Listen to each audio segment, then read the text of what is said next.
Hey girl, welcome back to For Chicks and Giggles, where I give motivation, encouragement, and some books that I might be reading, hopefully that would help you along the way as well. So today I wanted to talk about saints, and I have been reading this on and off. It's called Traveling Companions.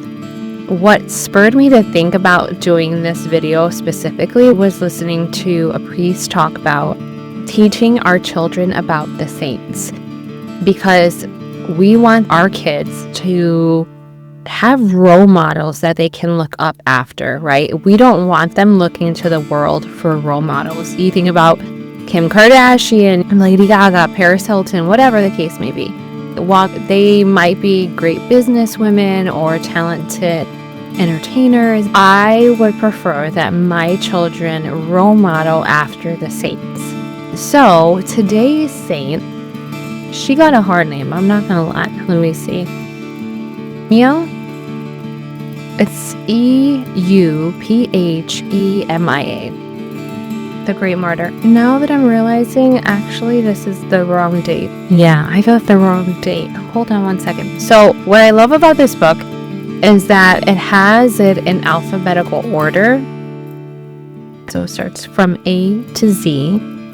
And in the back, you can check by the date. Let me see. I did probably look up the wrong date. Yep. Oh, it's Matthew today. Okay. Tomorrow is my saint's name day, which is nice. So I'm going to talk to the kids about that.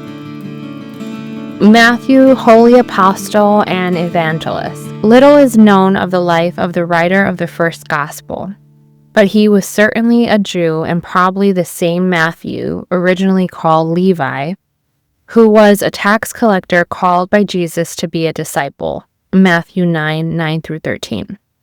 If so, his change of career was even more dramatic. The emphasis of his gospel, written in Hebrew in the 60s AD, is to show his fellow Jews how Jesus fulfilled all the prophecies of the Old Testament concerning the Messiah and how he met all the deepest hopes of the Jewish people. Matthew also looks forward to the salvation of all, ending his gospel with Jesus' command to his followers to baptize disciples from all mankind, and with his final promise, I am with you always, even to the end of the age. Matthew 28:20. Matthew faithfully recorded the words of Jesus, which we know as the Sermon on the Mount, Matthew 5:3-7-27, but which were probably a collection of teachings from many different occasions. Nothing is known for certain of Matthew's later life, but according to tradition, after preaching in Syria, Media, Persia, and Parthia, he was martyred in Ethiopia. And yeah, so it gives a summary of all these different saints, which I love that they include female saints too. So let me read you that one. So that's Matthew from the Bible. I think that's good to know. If you guys have watched the show Chosen, it's really interesting how they created that character and write his story. So it's interesting. He's kind of quirky and it makes me laugh a lot in the show. The initial saint that I was going to talk about is a female. It's from September 16th. I guess she's the martyr or the saint for September 16th. And Euphemia is among these saints revered more for their reputation after death than for their lives. In fact, little is known about this martyr except that she was born in Chalcedon and burned at the stake in about 308. A chapel was later built on the site of her burial, and the many miracles of healing attributed to the saint caused it to become a place of pilgrimage from all over the Byzantine Empire. Chalcedon became so well known as a holy place that it was chosen as a meeting place for the Fourth Ecumenical Council, called in 451. That's huge. I didn't know that. This council had been convened to debate the growing heretical notion that Christ only had a single divine nature. This contradicted the traditional doctrine of two natures, human and divine, and reduced the significance of Christ's humanity. The theology of the argument was, and still is, extremely complex, and even the assembled bishops found it impossible to come to a decision. Eventually, the patriarch proposed a solution to the impasse.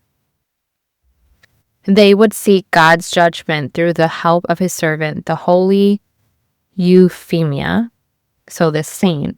The supporters of each doctrine wrote out their arguments, and the manuscripts were both placed in the tomb of the saint. The assembly then spent the next 3 days in prayer, asking God to help resolve this problem. When the tomb was open again, the book proclaiming the single nature lay at the saint's feet, while the book of the traditional dogma was clenched in her hands. This miracle seems to have clinched the matter, and little more was heard of the single nature heresy. Euphemia has continued to be revered, and her remains have rested in the Patriarch Church of St. George since 750. An additional feast day is July 11th. That is so cool. See, this is what I love about reading about the saint stories, because, yeah, that is awesome. So if you are looking to get a book about different saints, this is definitely not one for kids. I mean, you can read it to your kids, but it doesn't have pictures or anything like that. But somebody like me, I have been an Orthodox Christian for officially in March will be a year. I've been in the journey of Orthodoxy and researching and reading a whole bunch. And that's why I love sharing books with you guys about what I've learned and things that might help you along the way. So this one is called Traveling Companions Walking with the Saints of the Church by Christopher Morey. It's a really good book, easy if you want to read one a day. Usually it's just a paragraph or something like that. That is all I have for you guys today regarding the saints. I can show you guys my saints. I have St. Hilda, of course, from Thatsby. So this is her. And of Whitby. So Hilda of Whitby. And I can't tell you her whole story because I forgot. But typically, well, at least in my parish, when I was about to be confirmed in the church, you can select a saint that has your same name. So like for my daughter, her middle name is Nicole. So hers is Saint Nicholas. And then for my son is Samuel. So he has Saint Samuel. And then we celebrate those name days to remember these different saints and their stories of what they did for Christ. And it gives us a reason to talk about what they did, their stories, how they lived their life for Christ. They're being martyred for the gospel. They have such unique stories. And I love hearing about them because we might get discouraged and think that our story is a story or a testimony that is too far gone that God can redeem. And then we hear stories like even, I think it's Mary, not Mary Magdalene. I think Mary from Egypt. Saint Moses was like a gangsta. I love hearing all these different stories of these different saints because it reminds you that God can still redeem you, redeem your story. On this side of heaven, as long as you are still breathing and conscious, you have the ability to turn away from your sin, turn your heart towards God. And it is not an easy journey. That's why I love hearing about the saints, because it's depending on the saint, you can see how they wrestled with God throughout their life. They had to keep getting back up and pursuing the Lord. And for other saints, it was just easier. Their heart, they did very generous things without trying to be noticed or any recognition. They just wanted to help. There is a variety of saints and their stories are so encouraging. So if I can encourage you anything right now, especially we are in our nativity fast. Our parish is really encouraged to read books about the saints, read writings of the Holy Fathers.